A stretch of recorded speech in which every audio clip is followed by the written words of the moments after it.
এরপরে হলো আমাদের MT-15 the master of torque. এই কালারটা মনে হয় অন্য কোথাও নাই। MT-15 ভার্সন 2, এটার প্রাইস হলো আপনার 5,35,000 টাকা ডিসকাউন্ট, 5,32,000 টাকা।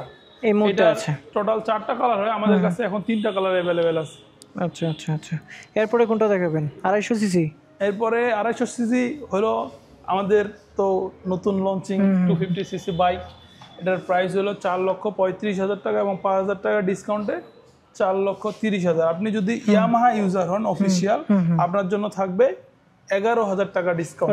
এর আগে যদি ইয়ামাহা চালায় থাকে, আপনি যদি এর আগে ইয়ামাহার অফিসিয়াল বাইক ইউজ করেন, তাহলে আপনার জন্য এই 4,35,000 থেকে 11,000 টাকা ডিসকাউন্ট, 4,24,000 টাকা। এবং আপনি যদি অন্য যে কোনো ব্র্যান্ডের বাইক 165 সিসির উপরে ইউজ করেন এবং সেই বাইকটা যদি এক্সচেঞ্জের মাধ্যমে নিতে চান, তাহলে এটাতে 14,000 টাকা পর্যন্ত ডিসকাউন্ট পাবেন। আচ্ছা আচ্ছা, খুব ভালো ডিসকাউন্ট। এরপরে আমরা কোনটা দেখব? দেখব? 3টা কালার, 3টা কালারে আমাদের কাছে अवेलेबल আছে, ব্লু, ব্ল্যাক এবং হোয়াইটটা। জি।